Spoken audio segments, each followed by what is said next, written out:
Ailson Lino convida. Novidade e informação pra melhorar sua vida. Podcast Ailson Lino convida. Olá, galera! Já está no ar mais uma edição do nosso podcast Ailson Lino Convida. Vocês já sabem, em cada edição, uma coisa maravilhosa sempre nos acontece. Conhecer o futuro, a novidade.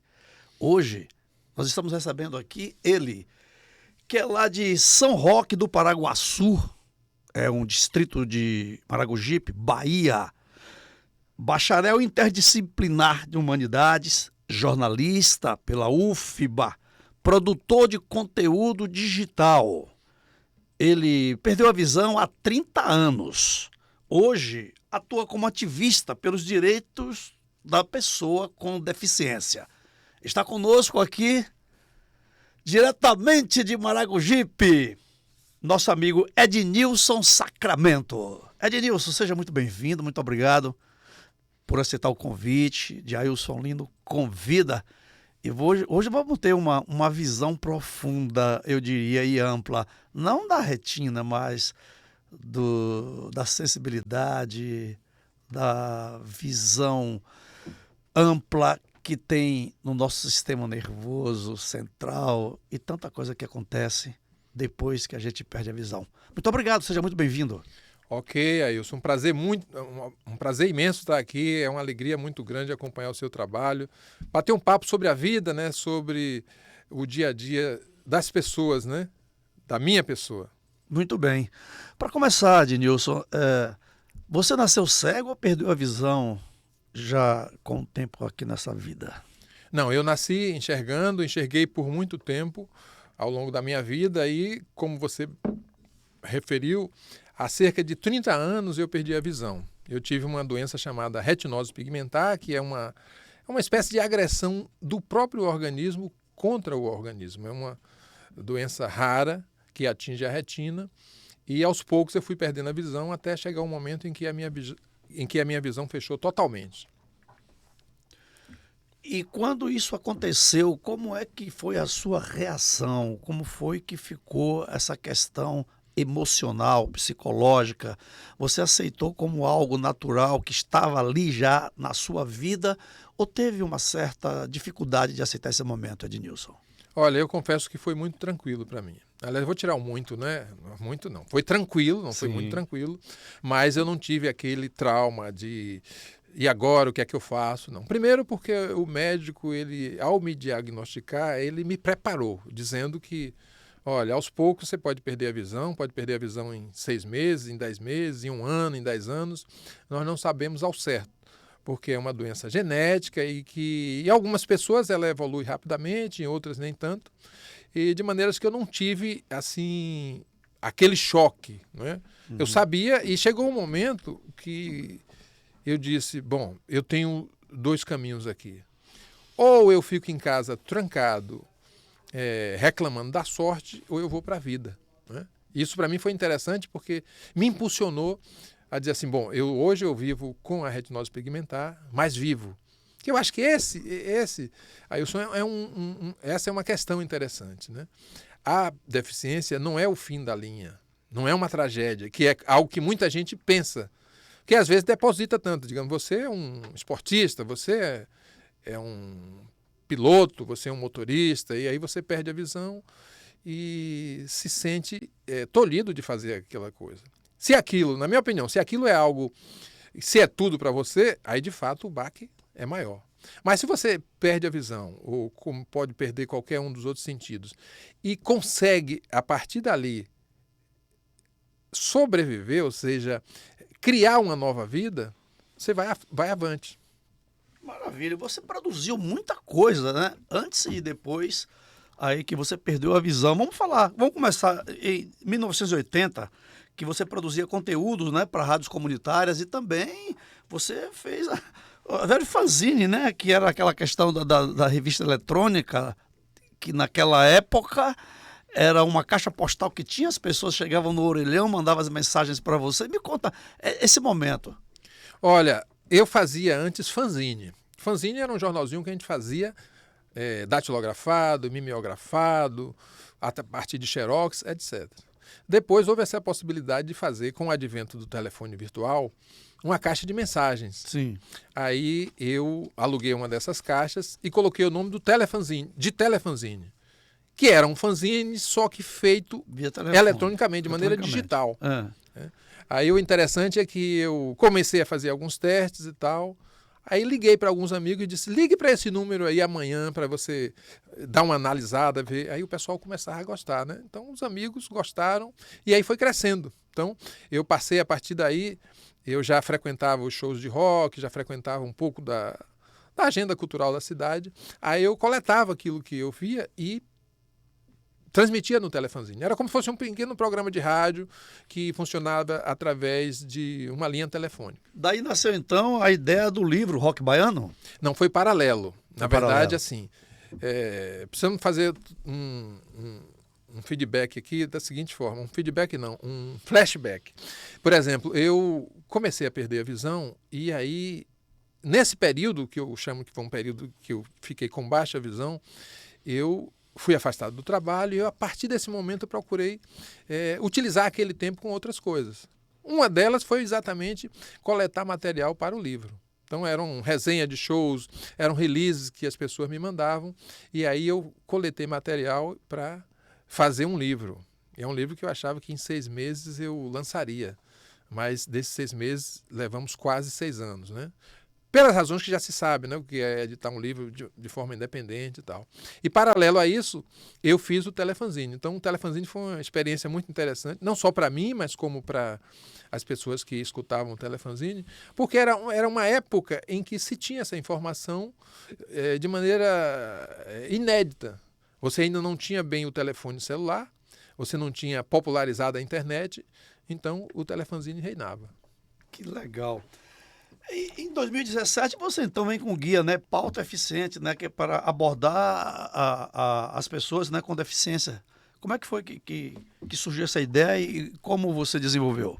Olha, o Pauta Eficiente foi o segundo livro que eu lancei no âmbito do curso de jornalismo. Então você estava cursando jornalismo, você já tinha tinha perdido a visão? Sim. E lá eu fiz um TCC que, pela necessidade que eu via da imprensa ter dificuldade de abordar a questão da deficiência, de usar uma terminologia apropriada, aí eu fiz o TCC, como a gente chama, como um produto. Não foi uma monografia, foi um produto. Então, eu lancei, com a minha graduação em jornalismo, esse TCC, que foi um guia, chama-se Pauta Eficiente, como abordar a deficiência na imprensa. Que legal, que legal. Então, daí você não parou mais de escrever, de atuar na questão de desenvolver muito material bacana. E o seu mais novo livro é Casa de Ferreiro, Espeto de Pau? É engraçado que depois que a sua produção começou a levantar a minha biografia, aí eu vim descobrir que eu já fiz um monte de coisa. E aí não falo para me gabar, para dizer que eu sou o altamente produtivo, nada disso. Mas porque ao longo do tempo, e levando em conta as barreiras, né, que uma pessoa com deficiência encontra, eu posso dizer que tem uma produção razoável. Então, depois desse livro Pauta Eficiente, como abordar a deficiência na imprensa, eu lancei mais recentemente um livro chamado, como você falou, Casa de Ferreiro Espeto de Pau. O que é esse livro? Esse livro é uma reunião de mais de 200 ditados populares e com uma característica interessante. Além do ditado que está no livro, eu fiz um levantamento de algumas músicas da MPB que traziam esses ditados. Então eu tenho um ditado que diz assim: camarão que dorme a onda leva. Aí depois você vai fazer uma pesquisa, o livro já traz a indicação, você vai no YouTube e acha Beth Carvalho cantando uma música que traz É verdade. camarão que dorme a onda onda leva. leva. Então, aí vem o significado e, como se fosse um brinde, você tem uma música que algum compositor brasileiro se apropriou desses ditados para fazer. Então, eu considero um apanhado muito interessante. Até mesmo, Ailson, porque a cultura popular precisa disso. É verdade. Essa é uma cultura que é passada de geração a geração. E se você não resgata isso, você vai perguntar a uma pessoa hoje com 22, 27 anos, não sabe o que quer dizer antes tarde do que nunca. Do que nunca, é verdade. Antes tarde do que nunca é um ditado popular. E bem antigo. Pois é. E é tarde, ele vem lá. Pois é. Deve ter, além desses ditos populares brasileiros, né? Com certeza você deu uma ênfase bastante no nosso Nordeste, na nossa Bahia, nesses ditados, não? Sim, é um celeiro fantástico. Você não faz ideia, assim, tipo... tem ditados que dizem coisas que são verdadeiras lições, assim. Pé que não anda, não dá topada. Pé que não anda, não dá topada quer dizer o seguinte: se mova, meu filho. Procure conhecer a vida, caminhe. Não fique calado, parado, sentado, esperando as coisas acontecerem. Então, você quer emoção? Ande. Pé que não anda, não dá topada. Legal. Sacramento, onde que encontra esse material seu, essas obras bacanas que você está citando, que eu já estou muito interessado em ler essas obras, esses livros seus. Como é que eu faço para encontrar? Esses livros estão hoje na plataforma Amazon, então você encontra o Pauta Eficiente, como abordar a eficiência na imprensa, encontra o Casa de Ferreiro, Espeto de Pau, Provérbios e seus possíveis significados, e também, já esgotado, o Rock Baiano, mas recentemente nós temos à disposição, numa plataforma chamada Clube de Autores, uma versão, né, sob encomenda. Então, você vai lá em Clube de Autores e faz a busca pelo livro Rock Baiano, História de uma Cultura Subterrânea, e você encontra. Esse cara é de Nilson Sacramento, tá? Tem muita história bacana que vocês vão continuar ouvindo. Como é que dirige? Como é que uma pessoa cega dirige um filme, dirige uma peça? Aliás, você até dirigiu uma peça do nosso querido Adriano Big, né? Que é o nosso produtor, nosso mentor, nosso guru. Adriano Big é o cara... É uma das pessoas mais cultas que eu já conheci ultimamente, tá? E você me parece que dirigiu uma peça dele, ou foi um filme, alguma coisa? Com Big eu só faço aprender, velho, porque o talento... Não, Big é verdade, é verdade. Talento, é um cara que tem uma mente privilegiada. E nós já fizemos alguns trabalhos juntos, mas eu já dirigi alguns pequenos documentários, né? Então, por exemplo, hoje, até no âmbito mesmo, alguns no âmbito da faculdade, eu fiz um filme chamado Pelourinho, Pela Luz dos Olhos Teus, que é um documentário que fala sobre uma espécie de city tour pelo Pelourinho. Sim. Só que tem uma característica interessante. É um filme com acessibilidade, é um filme com audiodescrição. Então você vai caminhando pelo Pelourinho e a audiodescritora vai dizendo: aqui nós estamos diante da Catedral Basílica de Salvador, é uma construção tal, do século tal. E aí você traz essa emoção de estar caminhando, e aí é uma coisa que serve para pessoas que não enxergam, serve também para pessoas que enxergam. Depois eu fiz um documentário chamado Ir e Vir. É um documentário bem pequeno, de 6 minutos, que fala um pouco sobre a mobilidade urbana na cidade de Salvador para uma pessoa com deficiência, né? E mais recentemente eu rodei um documentário em São Luís, que eu espero lançá-lo brevemente, que é mais ou menos nessa linha. Eu filmei o Centro Histórico de São Luís e trazendo um pouco também daquelas características da cidade. É um centro histórico bem parecido com o Centro Histórico de Salvador, parecido com Olinda. E eu estou caminhando por isso aí, trazendo um pouco, né, do patrimônio cultural, do turismo. Sempre ainda, Ailson, de maneira independente ainda, né? Quer dizer, e isso é ruim, quer dizer, de um lado é bom porque você tem independência, tem liberdade para trabalhar, mas você fica com a dependência financeira, você não tem recursos para bancar. Então, chega um momento que o dinheiro acaba, né? E aí você fica dependendo de sorte, de ajuda de terceiros e tal, mas é um caminho, né? Vamos, enquanto houver interesse, enquanto houver a vontade de fazer, a gente vai fazendo. É como diz um dos seus provérbios no seu livro, né? Como é que é? Pé que não anda, não dá topada. Não dá topada, né? Então, exato. Você tem que continuar andando, né? Andando, Tudo exatamente. a ver. Exato. Mas você falou acessibilidade, né? Tem tanta coisa para te perguntar que o tempo fica me cobrando já que pergunte rápido e acaba a gente se atropelando, né? Vamos lá. Acessibilidade, né? A gente está num país que a acessibilidade parece que está em 4º, 6º, 10º plano, sei lá, das autoridades aí públicas, né, do executivo, do legislativo, principalmente para pessoas cegas, né? Não só pessoas cegas, mas pessoas também com deficiências motoras, né, paraplégicos, tetraplégicos, enfim, todo tipo de deficiência, Sim. a acessibilidade. Não só transitar na rua, nos bancos, nos lugares que tem que ir, mas como tudo, a própria faculdade, a própria escola. Me fala um pouco aí dessa acessibilidade, como é que você vê e o que fazer para que a gente possa falar com essas autoridades que dê uma atenção maior. A acessibilidade é como se fosse o direito de ir e vir. Né? Sim. E para as pessoas que convivem com algum tipo de deficiência, esse direito é negado quase que diariamente. Nós temos uma legislação favorável que determina todos os parâmetros de acessibilidade, mas se a gente não muda a mentalidade das pessoas, dos gestores, das gestoras, não basta ter a lei. É preciso mudar essa mentalidade. Então, em primeiro lugar, a gente precisa construir com acessibilidade. A gente ainda vê equipamentos, edificações que são construídos sem acessibilidade. E isso aí é uma violação de direitos de pelo menos 30, 40 anos. Isso aí está na legislação. E outra coisa que eu penso que é importante é a informação. É preciso compreender que uma pessoa em cadeira de rodas precisa de uma rota acessível. Né? Uma escada apenas é uma barreira para quem se locomove em cadeira de rodas. É uma barreira para quem tem uma idade já mais avançada. Né? Então, a acessibilidade é um conjunto de condições que permitem que eu, você e todo mundo possa usufruir da vida. Ir ao teatro, ir ao cinema, ir trabalhar, tomar um ônibus. Então, eu penso que a gente precisa, primeiro, cumprir a lei. Segundo, a gente precisa informar a sociedade da importância. Então, você caminha por uma avenida como a Avenida 7 e lá você encontra várias barreiras.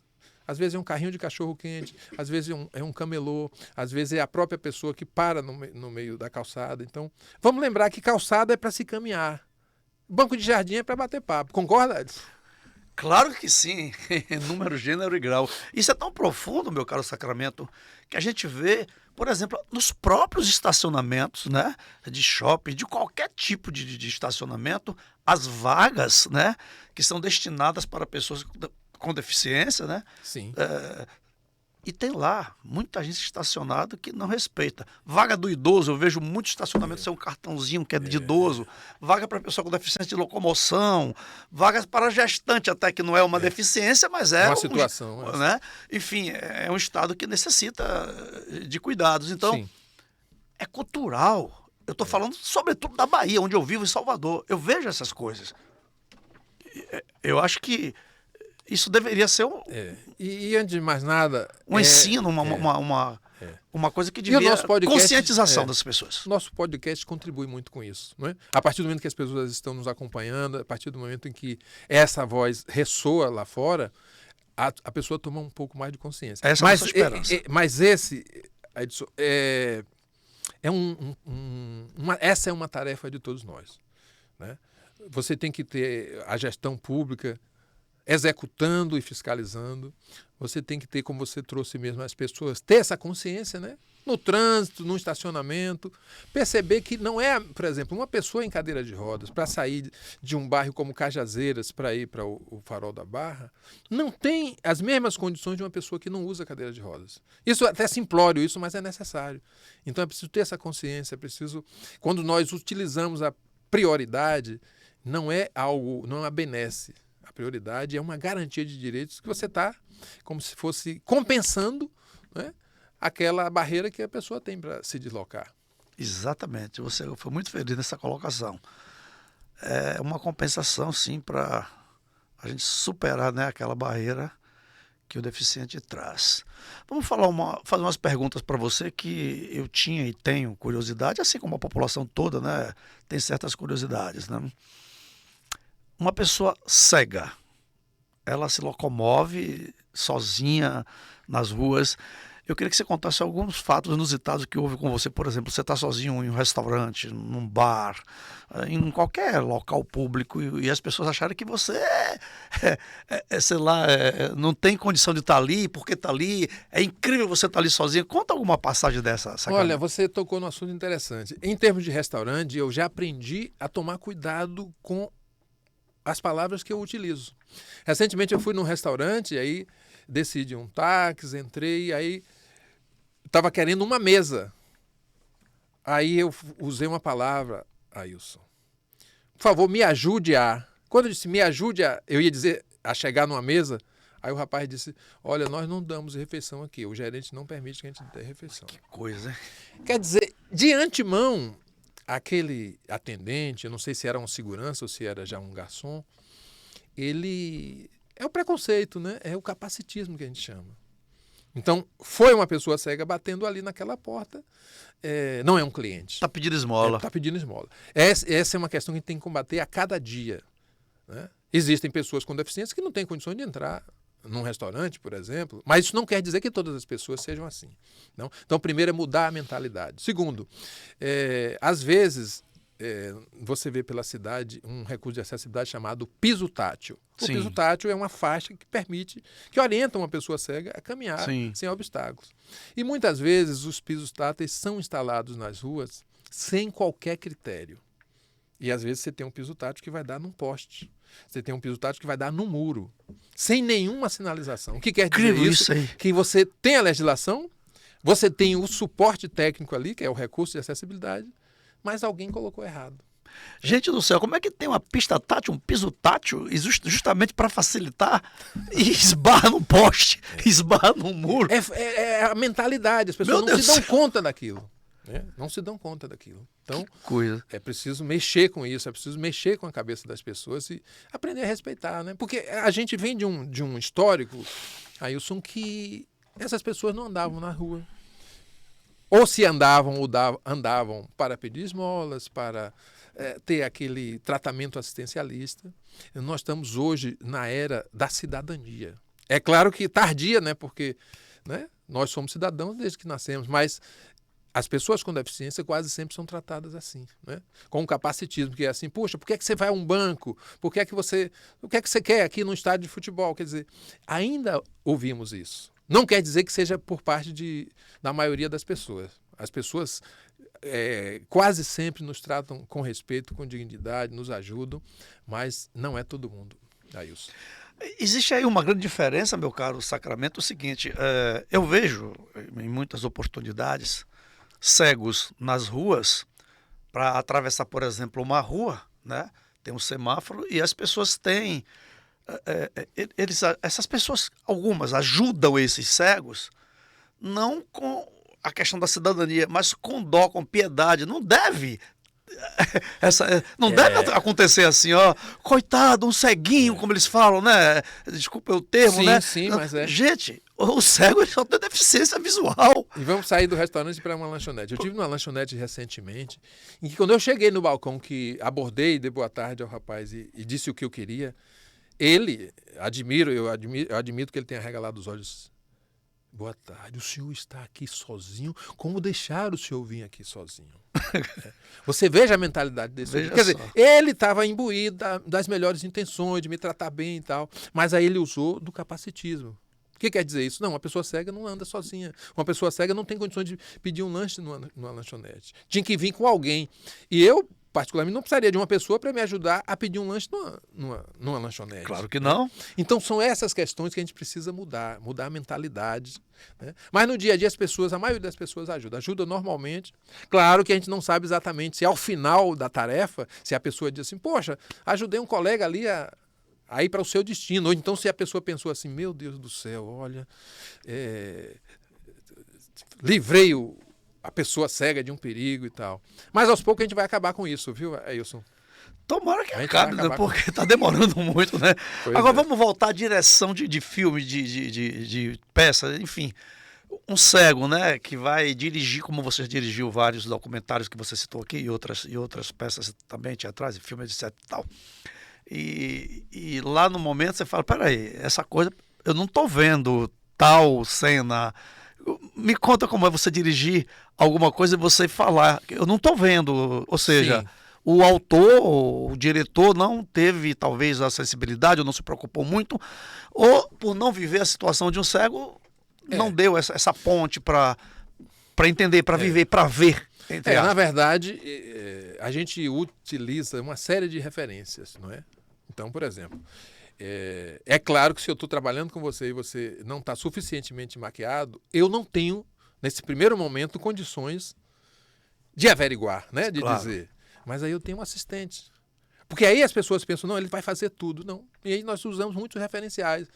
A luz, o vento, o som, entendeu? Os movimentos que as pessoas fazem e pela própria... Como a gente estuda, então o que é que acontece? O cinema nos dá essa possibilidade, né, de conhecer através de uma lente fragmentos da vida, né? E são fragmentos que você pode estudar, né? Então, por exemplo, às vezes eu estou fazendo um trabalho e é claro que existem, eu não posso me iludir e achar que numa cena de muito movimento eu vou determinar, não, foque naquilo outro. Mas eu posso tranquilamente dizer o que é que eu quero, né? E é um pouco isso que, na verdade, os diretores dizem, não é? Sim. Não, olha, eu quero que a cena seja assim, assim, assada e tal. E com a equipe a gente consegue equalizar isso. É claro que eu jamais iria me arvorar e dizer, não, eu faço tudo, eu sou um diretor, isso aí, a fotografia é por minha conta e tal, não sei o quê. Mas eu utilizo dos elementos que estão ao redor, entende? Uhum. É som, é luz, é movimento, é a voz. Eu posso perceber se você está muito mais perto, se você está muito mais longe, se você precisa colocar mais voz ou menos voz, etc. E não é impossível, não são tarefas impossíveis, não. Nós temos hoje muitos fotógrafos. No Brasil temos mais de 10 fotógrafos cegos, fotógrafos que trabalham a imagem, né? E, claro, diretores de TV também e tal. Então, isso não chega a ser problema. O problema é preconceito, viu, Ailson? É verdade. Esse é o problema. Essas faculdades aí que estão cada vez mais aguçadas em você e em todas as pessoas que já nasceram sem a visão, outras que perderam ao longo da vida, como é o teu caso, né? Eu diria que essas funções, elas se aguçaram mais depois que você perdeu a visão totalmente? Ou são as mesmas que você tinha e não as usava? Me conta essa questão, essa transição, quando você enxergava pelas retinas, né? Sim. E hoje você enxerga por outros meios, né? Como foi essa coisa aí? Na verdade, eu defendo a tese de que elas não melhoraram. Essas faculdades, esses canais perceptivos, eles são mais utilizados, melhores utilizados. Ou seja, quando eu enxergo que estou no carnaval, eu vejo tudo, né? Eu vejo o figurino, eu vejo o som, etc. Mas quando eu não enxergo, eu consigo... Me chama mais a atenção o som. Então, quer dizer o seguinte, naquele momento... estava em nível o sonoro, o visual, o tátil. Agora eu perco a visão, estou diante desse cenário, o tátil aparece mais, ou seja, a movimentação, né? O som. Então, por exemplo, muita gente às vezes vai analisar um trabalho musical e, por incrível que pareça, às vezes não percebe determinados detalhes, né? E aí eu já percebo, né? Eu tenho mais facilidades. Mas isso não quer dizer que eu seja o super-homem. Pô, o cara não está vendo ali, mas viu que a bateria não está bem microfonada. Não é isso. São capacidades que você utiliza para interpretar aquilo que está ao seu redor. Então, não é que ele passou a escutar mais do que antes. Não. Ele passou a usar a audição com mais afinco. Exato. Engraçado, Sacramento. Defendi uma teoria aqui no seu podcast. Que legal. Engraçado, Sacramento. Eu andava muito em Guanambi, lá tinha, não sei se ainda é vivo, porque já faz muito tempo, né? Ele já tinha uma certa idade. Me desculpe, esqueci o nome dele, era cego, ou ainda é, se estiver vivo. E as pessoas perguntavam a ele onde ficava tal rua. E eu já vi, ele falava, você vai dobrar a esquina tal, depois da esquina tal tem um prédio amarelo, do amarelo você vai fazer tal coisa, tem uma pista que é assim, assim, assado. Depois de uma casa azul de frente a esse lugar. Eu ficava assim, mas como? Amarelo, azul, a pista é esburacada. Como é que isso acontecia? Mas é um esforço, Ailson, é um esforço. Por exemplo, se eu vou hoje a um determinado lugar, quem enxerga vai perceber logo e vai dizer assim, não, olha, é naquele prédio tal, assim, assim. Quem não enxerga é como se fosse um criador de banco de dados. Como qualquer um mas nós somos obrigados. Né? Ou seja, se eu estou andando pela rua e de um lado eu percebo que tem sombras permanentes, eu estou passando por um prédio. Se eu tenho sombras que são interrompidas, eu estou passando por casas. Então, tudo isso é referência. Olha que legal. Né? Se eu passo numa esquina e apesar do barulho, mas eu percebo a posição do vento, eu sei, isso aqui mudou a posição do vento. Isso aqui é uma esquina. Né? Então, essas pessoas, é claro que cada pessoa tem uma habilidade, né? Mesmo sem enxergar. Então, tem pessoas que conseguem, vamos dizer assim, fazer esse mapa mental.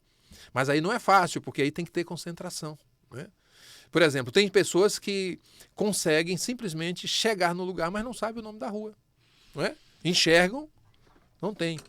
Mas para uma pessoa cega, ela tem a obrigação de saber o nome da rua, ela tem a obrigação de saber se tem 3 ou 4 quebra-molas, ela tem a obrigação de saber se tem uma farmácia ali como referencial, se tem uma padaria. Então, todos esses elementos são ferramentas para a gente montar um mapa mental. E não é fácil, não. A gente devia, inclusive, pagar menos imposto por isso. Por isso, ou nem pagar. Ou nem pagar. Falando nisso, a gente estava conversando ainda há pouco nos bastidores. Foi isso que te levou, inclusive, você ia fazer um trabalho lá na Cruz Caída, que fica em cima da Praça da Sé, e vocês estavam na Barroquinha, e uma das pessoas não sabia onde é que ficava a Cruz Caída, né? E você falou, se você me falasse, eu te falava onde era, a gente tá na Barroquinha.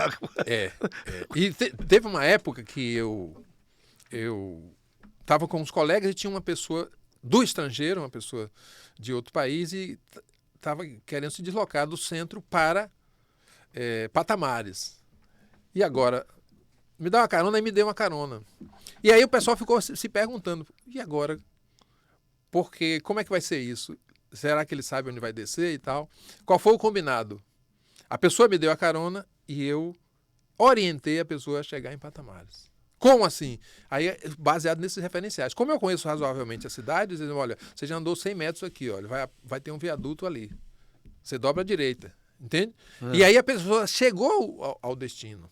É claro que num bate-papo qualquer, você jamais imaginaria. Você ia dizer assim, pô, como é que um cego vai me orientar a chegar em Patamares? E aí eu estou falando isso sem o uso do GPS, né? Estou falando GPS. Nas condições analógicas, vamos dizer assim. Mas a gente se ajuda. Não quer dizer, mais uma vez, como eu disse, não quer dizer que a gente saiba tudo. Mas a gente pega essas referências. Então, tudo, o cheiro, né? Quer dizer, hoje você anda pelas ruas do comércio, você sabe que o comércio tem um cheiro do comércio. Você anda no 2 de julho, o 2 de julho tem esse carimbo. Você conhece o cheiro das ruas do 2 de julho. Que legal. Como se você está andando em Ondina, você conhece também. Então, são referenciais. Quem enxerga não vai prestar atenção nisso, porque a visão, ela é prioritária, né? Lógico. A visão assume tudo, né? Sim. Às vezes você nem se liga no nome da pessoa, mas você sabe que foi Joana, entendeu? É verdade. Foi Maria, foi aquela que tem um cabelo loiro e tal, etc. Então, nós pegamos outras referências para a gente fixar naquela cena. Agora, meu caro Sacramento, eu fico a imaginar uma pessoa que nasceu cega, né? Como é que ela tem as referências, por exemplo, de cores que ela nunca enxergou, pela visão, pelas retinas, etc. Tal. No seu caso, não. Você nasceu enxergando tudo. Sim. Quanto tempo você ficou enxergando? Até que idade? Quantos anos? Só para a gente fazer aqui. Olha, eu devo ter enxergado até aproximadamente 35 anos de idade. 35. Você tem hoje aproximadamente 30 anos que não enxerga. Isso. Quase 30. Disse 30. A sua idade sem querer. Isso. Sacanagem. Aí é só um cálculo bem... Com um cálculo bem rápido, você chega a 63 anos. Teoricamente, na sua vida tem um divisor de águas. Sim, sem dúvida. A metade você enxergou, a outra metade, exatamente, né? Você não enxerga. Sim.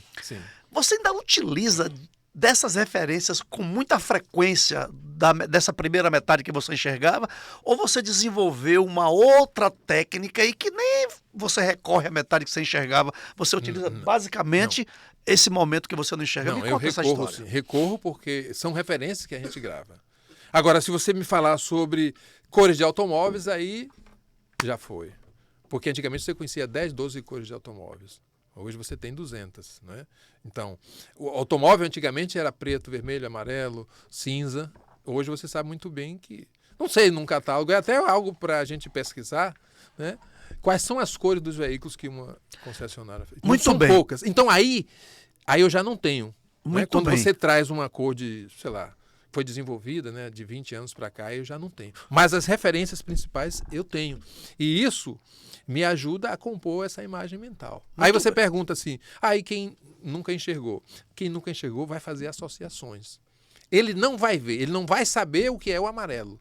Mas aí ele vai buscar as associações, como se tem hoje, né? Amarelo tem uma relação com ouro, o vermelho tem relação com paixão, com sangue e tal. Então, não vai ser dado àquela pessoa conhecer o que é o amarelo, mas ela vai fazer uma associação que permita que ela saiba o que é o vermelho, o que é o amarelo, o que é o verde. Eu quero voltar a falar dessas cores na, entre aspas, visão dos cegos, tá certo? Sem problema. Porque você me fez uma pergunta e você falou que não sabia exatamente quantas cores tem hoje nos carros. Eu vou dizer para você o seguinte, a Chevrolet foi a primeira fábrica no Brasil a trazer um carro com 10 cores diferentes. Isso aconteceu no lançamento do Corsa. Ele já foi descontinuado, mas só para falar de cores na visão, entre aspas, de um cego, que foi a Chevrolet quem trouxe pela primeira vez para o Brasil um carro que tinha 10 cores. E foi um sucesso total.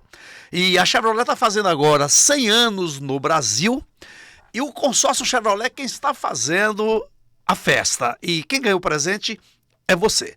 Hoje você tem uma infinidade de cores de automóveis e tem uma tecnologia de ponta embarcada em todo o carro, todo o mix da Chevrolet. E o melhor, para adquirir esses carros da Chevrolet, existe um sistema revolucionário chamado consórcio, tipicamente brasileiro, pois foi um iluminado brasileiro quem inventou o sistema consórcio e hoje ele é o responsável por 35% da demanda do mercado automobilístico, ou seja, a cada 100 carros, 35 estão sendo comprados através do consórcio. E por ser assim, a Chevrolet vem inovando a cada dia. Hoje você pode comprar um carro na Chevrolet através do consórcio da fábrica sem juros, com parcelas que cabem no seu orçamento. Você tem até 100 meses para pagar, comemorando os 100 anos da Chevrolet no Brasil. E como se tudo isso não bastasse, se você comprar um carro de 100 mil, por exemplo, um Onix, você pode levar 2 carros para casa. Um você pagou pelo consórcio, o outro você pode ser sorteado. A Chevrolet está sorteando mensalmente 100 mil reais que fizeram um consórcio, você vai concorrer a esse prêmio. Portanto, você pode comprar um carro e levar 2 carros para casa. E não para por aí. Como receber esse carro através do consórcio? Nos sorteios mensais, naturalmente nas assembleias ordinárias e também através do lance. E o lance hoje está diversificado. Ele tem vários formatos. Primeiro é o lance livre, você oferta o valor que você tem, o valor que você deseja. Segundo, o lance fixo, onde todos serão contemplados com apenas 30%. Não é 29% e nem 31%. 30%, todos com a mesma igualdade de condição. Depois tem o lance com o seu próprio carro, de qualquer marca, de qualquer modelo. A gente aceita o seu carro, te dá um troco. Aí você ainda reduz parcelas. No todo ou em parte, você pode levar o seu carro através do lance com o seu próprio carro. Mas se você não tem dinheiro para dar lance, não tem carro para dar lance, não tem problema. Existe o lance embutido, onde a gente vai conceder a você até 15% da sua própria carta de crédito para você ofertar o lance. Ou seja, como a vovó dizia, fritar o porco na mesma banha. Ou seja, você faz um consórcio da própria carta de crédito, você utiliza um percentual para dar de lance, para ter acesso, já que estamos aqui falando de acessibilidade, você vai ter acesso ao seu carro com mais facilidade e rapidez através do lance embutido. Tudo isso só é possível se você der o primeiro passo. Tudo isso só é possível se você colocar em prática aquele seu pensamento de adquirir o seu carro 0 km ou seminovo através do consórcio Chevrolet. E se quiser nos dar preferência através do grupo New Chase, estamos aqui de porta, de braços e coração abertos para que você seja agraciado por um Chevrolet direto da fábrica para você. Consórcio Chevrolet, 100 anos na Bahia, ou melhor, no Brasil, e você é quem ganha o presente. Tá vendo aí, meu caro? Maravilha, maravilha. Como a Chevrolet está fazendo sucesso aqui no Brasil e proporcionando a todo brasileiro um carro sem juros. Já isso vou é maravilhoso, começar né? a fazer as minhas economias. Por favor, né? Eu quero voltar a falar de cores para as pessoas que não enxergam, né? Você estava falando há pouco, elas faziam aí uma relação de cores, tal. Para você isso é diferente, porque você de fato conhece e lembra das cores, Sim, né? sim. Você enxergou há 30 anos, né? Sim. Mas para aquelas pessoas que nunca viu uma cor, né? Exatamente, como é que ela associa o branco, o sangue com o vermelho, o azul com o céu? Mas se ela nunca viu o céu, eu fico a pensar como é que faz essa associação. Acho que você pode falar mesmo tendo enxergado no dia. Na verdade, a gente que vive é que tem a legitimidade para falar. Por exemplo, só quem realmente nunca enxergou ou quem tem uma deficiência visual congênita, né, que já nasceu com a deficiência, poderia dar um testemunho mais completo. Mas o que nós trabalhamos no dia a dia é isso, é uma associação. Porque há um limite. Há um limite. Digamos, eu não posso dirigir um carro. Tá? Então, para mim é um limite. É um impedimento. Sim. Se eu não enxergasse desde no meu nascimento, eu não saberia, né? Por mais que você me dissesse, como era a rainha da Inglaterra, você vai me contar, vai me descrever, mas eu não tive essa oportunidade. Porém, essa associação é como se fosse um esforço para que você compreenda o papel das cores, né? Mas necessariamente você não vai ficar... eu estou querendo dizer que é uma coisa que não é da cegueira conhecer as cores. Primariamente. Sim. Mas é papel nosso da sociedade fazer essa associação. Porque aí você consegue trazer um pouco daquilo que é visual para a pessoa que não enxerga. Ou seja, é associação, não tem muito para onde correr. E as pessoas convivem isso sem problemas. Por exemplo, tem moças que se vestem literalmente combinando, porque elas buscam isso. Então ela procura assim, poxa, o que é rosa? Não, eu gosto de rosa, eu já soube que fulano de tal usa rosa e caiu bem. Então ela vai se vestir baseado na cor de rosa. Então não tem essa coisa de... Não tem essa barreira, entende? De achar assim, poxa, e agora o que é que eu vou fazer? Qualquer roupa é roupa? Não. Você pode encontrar uma pessoa cega na rua e pode perguntar, que a maioria vai lhe dizer, não, eu gosto do verde, eu escolhi o verde porque combina com isso, com aquilo outro. Você tem uma preferência de cor de roupa, por exemplo, hoje? Azul. Eu gosto muito do azul e em alguns casos também o verde. E por que o senhor está de preto hoje? Essa é uma boa pergunta. Porque eu passei a utilizar muito preto. Né? Por quê? Em função de... As bandas de rock sempre lançaram camisas pretas, os roqueiros sempre usaram preto. Então eu acho que o preto é resistência, entende? Então ele é um pouco resistência. Olha a associação, e é um pouco que legal. neutralidade também. Né? Então eu ainda, como sou das antigas, né? Não que isso seja um uniforme, nada disso, mas podendo optar, eu opto pelo preto. Mas no geral eu uso muito bem também o azul, uso o verde sem problemas. Ô Ednilson, falar em rock, né? Você que é um especialista, tanto é que você escreveu sobre o rock. O rock brasileiro está morrendo? Não. A gente sempre tem essa dúvida com relação... O que acontece? O rock, ele permanece. As pessoas estão ensaiando bandas, estão fazendo bandas, estão tocando. Só que tem duas questões aí. A primeira é que o rock nunca foi, salvo nos anos 80, objeto de pauta na mídia. Não foi. Nos anos 80 sim, mas depois não foi. Então, a gente precisa entender que nem por não aparecer na mídia, não existe. Tem muito isso, né? Tem gente que diz, olha, eu não vi dar no Jornal da Noite, então eu não sei. Não existe para mim. Nós temos muito boas bandas, nós temos muita gente ensaiando em todas as partes do Brasil, mas sem os caminhos que antigamente se buscava, né? Eu tenho que tocar no Faustão. Antigamente existia um programa chamado Domingão do Faustão. E por aí vai. Então, hoje você tem, as bandas têm seu público, as bandas têm seus canais, né? Tem as plataformas de distribuição de áudio e tal. Então, eu não consigo compreender essa questão né? O rock morreu, não existe mais. É claro que ele não tem o mesmo holofote que os outros gêneros musicais têm. Mas isso não dá conta de dizer que ele não existe mais. Na verdade, falando de Bahia, quando surgiu aí o axé, né? Na Bahia, ele foi assim, vamos dizer, que meio que tomou o espaço do rock. E depois expandiu para o Brasil e para o mundo o axé. Nesse momento que o axé estava em alta, a gente percebia que o rock havia dado uma recuada. Ou o axé, sei lá, acabou cobrindo o rock. Agora o axé deu uma certa recuada, vieram os sertanejos, Sim. né? Depois o sertanejo deu uma certa recuada também, agora veio a sofrência, que está aí também. E o rock não volta como o sertanejo está voltando.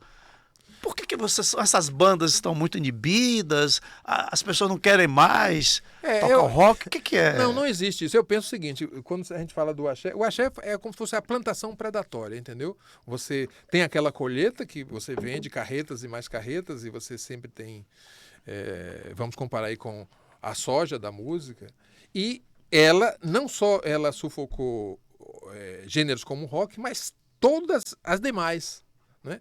Você lembra que praticamente, talvez uns 30 anos, só se falava nesse gênero, se ganhou muito dinheiro com isso, se vendia muito disco com isso. Mas eu acho que não há a pretensão do rock and roll emergir, sabe? Porque eu acho que também hoje, nesse século XXI, nós não temos mais. Nós temos sim, como você falou aí, em sertanejo e outros que assumem, né, um papel de massa mesmo. Mas não sei, eu acho que não há essa intenção. As pessoas estão fazendo, quase todo fim de semana você tem, por exemplo, em Salvador, shows de rock. Agora, só não são shows para 15, 20, 30 mil pessoas. Mas tem, né? Você vê hoje, por exemplo, no Brasil, se for olhar para São Paulo, você tem aí quase que a cada 2 meses shows, né? Shows internacionais, shows de grandes bandas. Mas eu acho que não há mais essa intenção. Os caminhos são outros, entende, Ailson? E será que a gente quer mesmo isso? Não sei. O Raul foi o pai do rock brasileiro mesmo? Foi. O Raul, ele não só pai do rock no sentido de ser um grande representante, mas foi uma cabeça fantástica, né? Ele tinha uma música, ele conseguia falar através de sua música a linguagem do povo, que aí já é fantástico, né? Quando você consegue ir do baião ao samba sem nenhum problema. E com as letras, né? O Raul Seixas foi, sem sombra de dúvida, um grande filósofo e um formador de opiniões, né? Hoje nós temos gerações baseadas no Toca Raul! Toca Raul! Então a Rita ali foi a mãe, agora a Pitty tomou o lugar da Rita no rock brasileiro? Ou ela está dando sequência? Acho que não tem essa escala, não, mas tem cada um a seu modo, traça o seu caminho, né, de se expressar, né? É claro que a obra de Rita Lee é fantástica. Se você olha agora, 40 anos depois, você percebe assim, puxa, olha quanta coisa essa mulher já dizia nos final dos anos 70, 80. Então, eu não diria, sabe, Ailson, que a gente tem essas gavetas assim, tipo, olha, agora já entrou, tal. Hoje não, você ouve de tudo. É claro que as oportunidades não são as mesmas. Claro. Né? Claro. Inclusive, um dia desse eu soube de grupos, sobretudo de música sertaneja, que tem, sei lá, 11, 12, 13, 90 milhões de downloads, mas que o seu vizinho não conhece. É verdade. Sabe? Então aí você fica assim, poxa, o que é que acontece, né? Quer dizer, numericamente está lá, mas nem sempre. E também são efêmeros, né? É um pouco isso, Sim. né? Tipo, você ouve há 2 verões. Dizem que é descartáveis, né? E por aí vai. É feito para durar pouco, né? É como muitas coisas que a gente encontra aí nas prateleiras dos supermercados. Nasce para durar pouco. Né? Olha, eu estou conversando com ele, esse cara fantástico, né? Ednilson Sacramento. A gente... Bora voltar um pouco aqui àquela nossa temática do não enxergar, né? Aquele nosso tema que a gente trouxe aqui. Ô, Ednilson, ainda é preconceito? Ainda há preconceito? Ou nunca houve, ou continua havendo, hein? em uma pessoa que enxerga se casar com uma pessoa que não enxerga? Sim. Aliás, o preconceito, ele é histórico, né? No caso de uma pessoa cega, uma queixa das moças que um homem cego, ele tem muito mais facilidade de casar-se com uma mulher que enxerga. Mas o contrário não. Por quê? Ou seja, essa mulher cega, ela é, vamos dizer assim, ela é mais relegada, ela é mais isolada. Eu penso que... Aí já vem a mulher de novo sofrendo, como ela sempre sofreu. Tantos preconceitos. Mais uma camada de preconceito. Mais uma camada, né? Meu Deus do céu. E o preconceito é aquilo com que nós convivemos o tempo todo. Primeiro, as pessoas estão acostumadas a um padrão. Então já tem isso, né? Tipo, poxa, eu vou apresentar a minha namorada cega. Cega? Vou levar para festa, sabe? Ainda tem isso. Ainda tem isso. Além daqueles sistemas que a gente precisa ter, né? De respeitar as pessoas por como elas são, mas a marca da cegueira, a marca da deficiência ainda é muito forte. A gente ainda não vê a outra pessoa como um profissional, como uma profissional. Quase sempre a gente olha com aquele olhar de piedade mesmo. Infelizmente. E às vezes se esquece que nós temos profissionais aí que convivem com a cegueira e convivem muito bem, como muita gente. Mas enquanto a gente não combater esse preconceito, enquanto a gente não compreender que nós somos pessoas como outras quaisquer, né? Como tem gente que tem dificuldade, tem gente que não tem nenhuma deficiência, mas não sabe nadar. Tem gente que não tem deficiência, não consegue pegar um avião. Pois é. Mas a gente não consegue colocar nesse plano, né? A gente consegue falar o seguinte, tem deficiência, deixa lá no cantinho, deixa lá no cercadinho. Pois é, então as pessoas que têm esse preconceito ainda, essa visão, é porque não dão a oportunidade de conversar com o Ednilson Sacramento 10 minutinhos, né? Pra ele mudar logo de opinião, né? Pessoas, aí só quando pensa em cego, que só Ray Charles é cego, esse é diferente. Não é, pô, porque tem tantos Ray Charles aí que não são visíveis aos olhos dos que enxergam, né? E que precisam enxergar. Você teve esse problema? Como foi essa relação? Vou fazer uma pergunta mais pessoal, se você não se importa, tá? A sua esposa, por exemplo, você já era casado. Sim. Você, quando casou, você enxergava? Sim. Essa transição foi pós-casamento. Sim. Como foi o comportamento da sua mulher, da família da sua mulher, da tua própria família e depois dos seus filhos? Natural. Primeiro que a gente sempre conversou em casa, né? Isso é importante, a gente conversar. E pela própria caminhada que eu sempre empreendi, isso ficava como algo menor. Não tinha aquela coisa de ter vergonha ou de agora o que é que eu faço e tal. Não, sempre tive apoio da minha família, da minha companheira, dos meus filhos. Então, não houve nenhum percalço nesse sentido. Agora, é claro que tem vários casos, né? Eu tenho um caso de um rapaz que ele foi vítima de arma de fogo e ele, casado, perdeu a visão, foi para o atendimento médico. Quando o hospital deu alta, a mulher dele levou ele para casa e disse tchau, eu não quero mais conviver com você. E tem vários casos assim. Ou seja, não é algo que a gente possa dizer assim, não, é uma maravilha, todo mundo gosta, todo mundo compreende, todo mundo convive, né?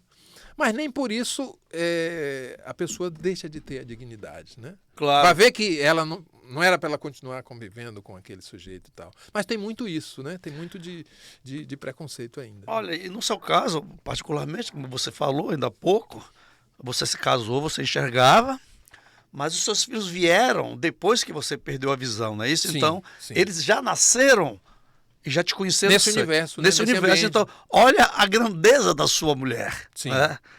Na hora que você perde a visão, ela não se importa. Ela vai, ela prossegue. Ela tem 2 filhas com você. Olha, ela é grande, né? Assim, como as pessoas têm que ser, né? Sem dúvida. Ela não fez nenhum favor a você. Isso. Ela, muito pelo Jamais. contrário, jamais. Não é a questão de ter pena, de ir agora, o que é que eu faço, não. Ela provou que não, né? Exato, claro. Agora, Ednilson, uma curiosidade. Você senta no sofá junto com suas filhas e sua mulher para assistir televisão, como é isso?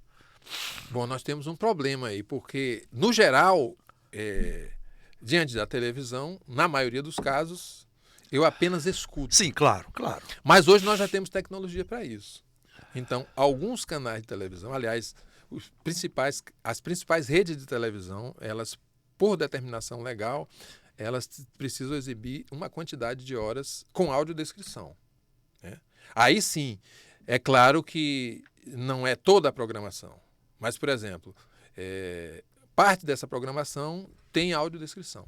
Então a gente ainda tem essa restrição, mas a gente ainda escuta. Aí sim você vai escutar, como hoje o Netflix já oferece, várias plataformas já oferecem. Agora, é claro, de 100 filmes ali no catálogo, você tem 20, você tem 18. Quer dizer, não é uma coisa planificada, Sim. entendeu? É uma limitação. Mas existe legislação para isso e boa parte da programação da TV já traz. Claro, você vai acessar um canal interno da sua TV e onde tem idiomas, você tem lá audiodescrição. Sim. Agora, me fala aqui, Sacramento, você sai na rua sozinho, você se locomove sozinho, você vai para restaurante sozinho, você faz tudo que uma pessoa que enxerga faz, Sim, né? sim.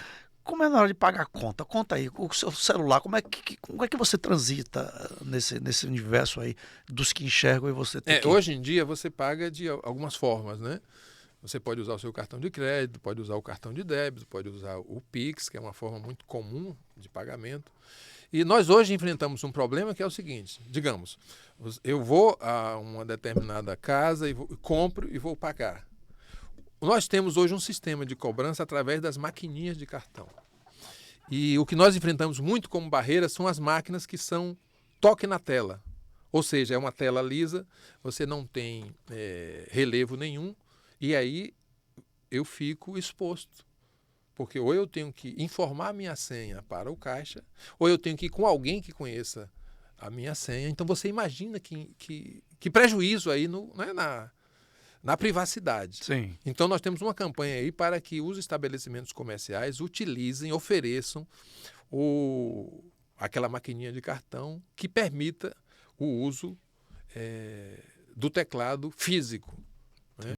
Já tivemos, inclusive, colegas que deixaram de pagar. Eu não vou poder pagar minha conta porque você não me deu condições para que eu pague essa conta. Eu tenho o dinheiro, eu tenho dinheiro na conta.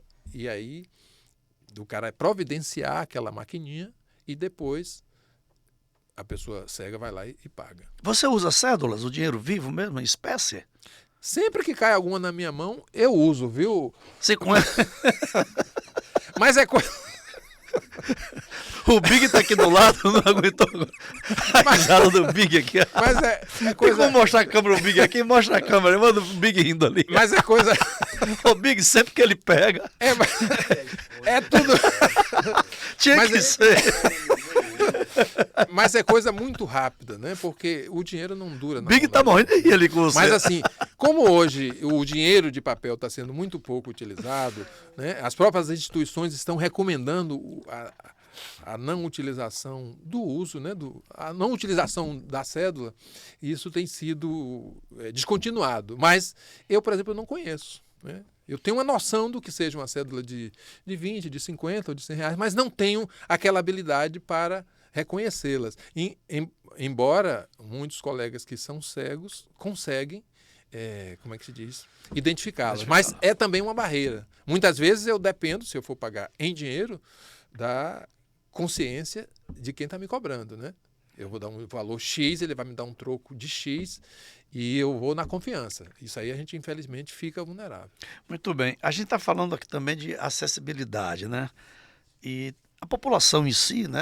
A população, no geral, eu diria, como a gente tem muito poucas pessoas cegas transitando entre as pessoas que enxergam, né? E às vezes a gente depara com uma pessoa cega na rua, etc e tal. Que conselho você daria para a população no geral? Como lidar com uma pessoa cega na rua, já que a acessibilidade, ninguém está ligando para isso, o governo não está ligando, se tanto que tem uma pista tátil que dá de cara com um poste, né? Entendeu? Então, como que a população deve se comportar junto com o cego? Até para outras pessoas eu entenderem. diria que a primeira questão é você considerar a pessoa como um cidadão, uma cidadã como outra qualquer. e que tem um impedimento visual. Essa é a primeira coisa. Segundo, afastar qualquer possibilidade de capacitismo, né? De se assustar com uma pessoa cega. Vê uma pessoa utilizando o telefone e diz, meu Deus do céu, olha. Então, é preciso entender, olha que bom que nós temos tecnologia e uma pessoa cega está usando o aparelho celular, né? E sempre perguntar à pessoa, caso esteja, por exemplo, na rua, cumprimentá-la, dizer, olha, meu nome é Ailson, tal, assim, meu nome é João, etc. O senhor precisa de alguma ajuda? Você precisa de alguma ajuda? Porque nem sempre a pessoa está precisando de ajuda. Sim. Às vezes a pessoa está ali esperando um amigo ali, tranquilo, sem problema algum. Por que eu digo isso? Para a pessoa não pensar que sempre que você encontrar uma pessoa com deficiência na rua, ela estará precisando de ajuda. E se ela disser que está precisando de ajuda, aí você vai dizer, como é que eu posso ajudá-lo? Como é que eu posso ajudá-la? Importante, né? Isso é importante. Para não pegar o cego pela mão para atravessar a rua e puxar, né? Perguntar como é que tem que ajudar. Isso é importante, né? E sempre apostar na pessoa com deficiência. Porque às vezes acontece de tudo. Às vezes eu vou para a farmácia e o cara diz, não, eu sei que você está indo para o ponto de ônibus. Então, ela me leva para o ponto de ônibus porque acha que eu estou voltando para casa naquele momento, né? Pois então, é loucura. É loucura, mas a gente vai sempre avançando. As pessoas com deficiências têm seu lugar ao sol. É direito que ninguém pode tirar esse direito. Deixar que as autoridades aí, a política, as pessoas que podem fazer alguma coisa, em assumir esse papel de dar acessibilidade para as pessoas, não só as deficientes, quem tem deficiência visual, mas como paraplégicos, como os próprios idosos, que a deficiência da própria idade, enfim. Ser humano tem direito de ir e vir em qualquer lugar. Sim. Então nós estamos chegando ao final, meu querido, como é que diz lá? Como é que é? Maragogipano, é isso? Maragogipano. Tem ido lá na sua terra? Eu já te perguntei isso, né? Não, raramente, porque a vida da gente é muito corrida, né? Mas eu tenho muito orgulho de ter nascido no Recôncavo Baiano. Você sabe que o Recôncavo, além de ter uma paisagem fantástica, tem uma culinária incomum, não é? E uma gente maravilhosa, né? Eu tenho muito orgulho de ter nascido no Recôncavo Baiano. Eu também. E orgulho de ser baiano. E orgulho de estar convivendo numa terra tão... Você imagina a Bahia sem o que a gente tem, né? Sem sua gente, sem os recursos naturais. Pô. Como disse o poeta, né? Quem não é recôncavo não pode ser reconvexo. Pois é. Cara, obrigado, meu irmão. Foi muito bom conversar com você. O tempo já esgotou. E você é fantástico, viu? Muito obrigado, parabéns por tudo isso que você é, por tudo isso que você nos ensinou aqui agora e continua ensinando. Você é muito bacana, muito obrigado. Vá. Obrigado, Ailson, obrigado. Foi um prazer muito grande, um bate-papo muito legal. Um abraço para quem acompanha esse nosso podcast. E estamos sempre à disposição, né? Pé que não anda, não dá topada. Não dá topada. Ednilson Sacramento, eu digo para você, esse é o cara. Valeu, galera. Até a próxima edição do nosso podcast. Ailson Lino Convida. Fui! Ailson Lino Convida.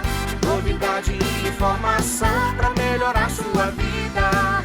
Podcast Ailson Lino Convida.